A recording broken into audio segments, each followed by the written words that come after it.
जय हिंद प्यारे साथियों, आप लोग अपने परिवार ड्रीम एकेडमी प्रतापगढ़ के साथ जुड़ चुके हैं। प्यारे साथियों, आज हम बात करेंगे प्यारे साथी, अभी हाल ही में हुआ पहला परमाणु ऊर्जा शिखर सम्मेलन 2024।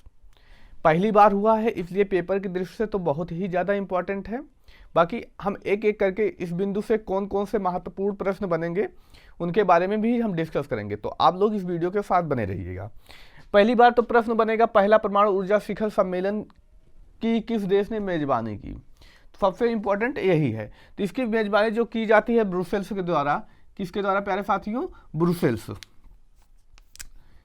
ब्रुसेल्स के द्वारा। ब्रुसेल्स किसकी राजधानी है? तो बेल्जियम की राजधानी है प्यारे साथियों, बेल्जियम, बेल्जियम की राजधानी।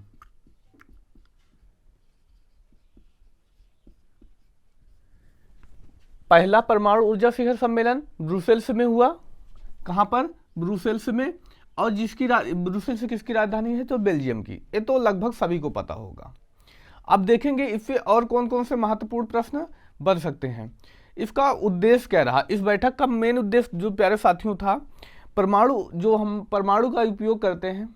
अभी आप देखेंगे रूस यूक्रेन में परमाणु हमले की लगातार चर्चा रही कि ये देश, पता लगा कि रूस परमाणु हमले की धमकी दे रहा है, और भारत पाकिस्तान में देखते हैं पाकिस्तान भी धमकियां देते रहता, बाकी करने के लिए उसको कुछ नहीं, वो नल्ला है, कुछ नहीं करता, बस धमकियां देता रहता है।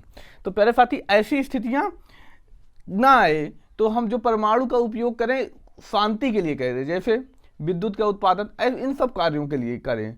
तो इसका उद्देश्य क्या था प्यारे साथियों? तो उद्देश्य, अगर हम उद्देश्य की बात करें तो प्यारे साथियों, इसका उद्देश्य था शांति के लिए परमाणु का उपयोग करना, के लिए परमाणु का उपयोग। प्यारे साथियों, किस लिए? तो शांति के लिए परमाणु का उपयोग करना। बेल्जियम ने, यानी ब्रुसेल्स में बैठकें हुई प्यारे साथियों, लेकिन जो इसका आयोजन करता है, आयोजन करता कौन है, इसके बारे में हम डिस्कस करें। आयोजन करता, अगर हम बात करें इसका आयोजन करता कौन है प्यारे साथियों, तो IAEA, IAEA। प्यारे साथियों, इसका मुख्यालय अगर पूछ लिया जाए, बताइए इसका मुख्यालय कहां पर है? का मुख्यालय, अगर इसके मुख्यालय की हम बात करें प्यारे साथी, तो इसका मुख्यालय पड़ता है वियना। कहां पर? वियना। किसकी राजधानी है? तो ऑस्ट्रिया की राजधानी वियना है। किसकी राजधानी प्यारे साथियों? तो ऑस्ट्रिया की राजधानी वियना है, ऑस्ट्रेलिया नहीं, ऑस्ट्रिया। ऑस्ट्रिया की राजधानी क्या है? वियना है। तो IAEA का मुख्यालय कहां पर है? वियना। अगर हम बात करें, कभी कभी प्रश्न इसका फुल फॉर्म, यानी इसके पूरे नाम से भी प्रश्न पूछा जा सकता है, तो इसका पूरा नाम क्या होगा? इंटरनेशनल,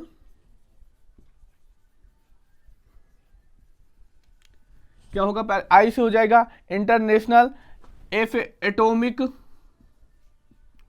ई से क्या हो जाएगा प्यारे साथियों? एनर्जी, ई से एनर्जी। ए से क्या हो जाएगा प्यारे साथियों? एजेंसी। यानी हम इसको क्या कह सकते हैं? अंतरराष्ट्रीय परमाणु ऊर्जा अभिकरण,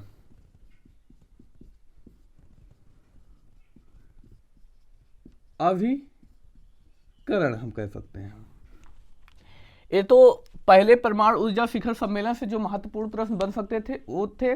अब हम बात करते हैं बेल्जियम में अन्य और कौन कौन से मुख्यालय हैं, उनके बारे में चर्चा कर लें, क्योंकि यहां से लगातार प्रश्न पूछे गए हैं। आइए चर्चा करते हैं प्यारे साथियों। पहली बात तो बेल्जियम में ही नाटो का मुख्यालय पड़ता है, नाटो। ब्रुसेल्स में यानी किसका मुख्यालय है प्यारे साथियों? तो ब्रुसेल्स में है नाटो का मुख्यालय। ये वही नाटो है जिसने रूस और यूक्रेन में लगातार युद्ध कराया, 2 साल होने को आए हैं, फिर भी अभी युद्ध समाप्त नहीं हुआ। तो यही वही नाटो है जिस वजह से कह सकते हैं प्यारे साथियों रूस और यूक्रेन में युद्ध हुआ। इसकी स्थापना कब की जाती है अगर पूछा जाए? नाटो की स्थापना प्यारे साथियों तो 1949 ईस्वी में की जाती है। कब की जाती है? तो 1949 में की जाती है। इसमें कितने देश शामिल हैं? अभी इसमें वर्तमान में इसमें 32 देश शामिल हैं। कितने देश प्यारे साथियों? तो 32 देश। और प्रश्न जो पूछा जाता है, जो अभी नवीनतम देश है नाटो में शामिल होने वाला नवीनतम देश कौन सा है? तो स्वीडन। नवीनतम देश कौन होगा प्यारे साथियों? तो स्वीडन। एक और ब्रुसेल्स में मुख्यालय पड़ता है, कौन सा है वो प्यारे साथियों? वो भी इंपॉर्टेंट है। ईयू यूरोपीय यूनियन। कौन सा है प्यारे साथियों? यूरोपीय यूनियन। इसकी स्थापना कब होती है? तो रोम की संधि के तहत। रोम की संधि कब होती है? तो 1955 के तहत स्थापना होती है। इसमें कितने देश शामिल हैं? तो इसमें प्यारे साथियों 27 देश शामिल हैं। कितने देश? तो 27 देश। और सबसे इंपॉर्टेंट जो पूछा जाता है, इसकी मुद्रा क्या हुआ है? इसकी मुद्रा क्या है प्यारे साथियों? तो यूरो। अब अभी हाल ही में प्रश्न पूछा जाएगा, क्योंकि करंट अफेयर की दृष्टि से बहुत ही महत्वपूर्ण होगा। यूरो को अपनाने वाला नवीनतम देश क्या होगा? यूरो को अपनाने वाला नवीनतम देश। यूरो को अपनाने वाला नवीनतम देश कौन सा है प्यारे साथियों? तो ये है क्रोएशिया। यहां से महत्वपूर्ण प्रश्न बनेंगे, लेकिन आपके लिए एक वर्क होगा, आपको उसको कमेंट करके बताना है। ये जो 32 देश है, जब रूस और यूक्रेन में युद्ध स्टार्ट हुआ तो यहां पर 30 देश हुआ करते थे। तो बताइए 31वां देश कौन सा है? नाटो में शामिल होने वाला 31वां देश कौन सा है? आप उसको कमेंट करके बताइए। आई होप ये जो जानकारी दी गई किसके बारे में? तो पहला परमाणु ऊर्जा शिखर सम्मेलन 2024 के बारे में।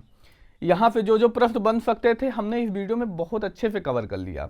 ये 2024 और 25 में स्टार्टिंग में जितने भी एग्जाम होने वाले हैं, निश्चित ही किसी न किसी एग्जाम में यह प्रश्न देखने को मिलेगा। वो भी एक पेपरों में, कई पेपरों में देखने को मिलेगा।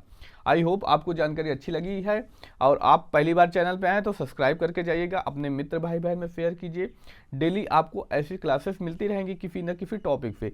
हमारा जो मेन उद्देश्य होगा, जो न्यूज़ में चर्चा में रहता है, मान लीजिए कोई वह जैसे शिखर सम्मेलन हुआ, अभी न्यूज़ में चर्चा में रहा, 2 दिन पहले हुआ, तो हमने इसके बारे में डिस्कस किया कि यहाँ से कौन कौन से प्रश्न चर्चा बन सकते हैं। और फिर डेली कोई ना कोई न्यूज़ जो चर्चा में रहेगी, हम उसी को लेकर प्यारे साथियों, उससे रिलेटेड क्या प्रश्न बन सकते हैं आपके एग्जाम में, उसके लिए डिस्कस करते हैं।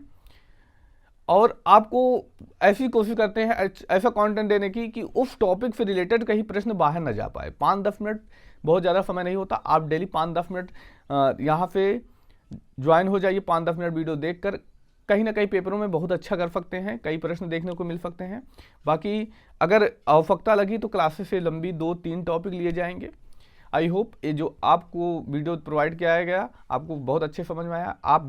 आप चैनल पे नए आए हैं तो चैनल को सब्सक्राइब करके ही जाइएगा। धन्यवाद। जय हिंद प्यारे साथियों। मिलते हैं अब अगले वीडियो में, अगले दिन देखते हैं कौन सा महत्वपूर्ण टॉपिक जो चर्चा में रहता है उस पर हम डिस्कस करेंगे। धन्यवाद।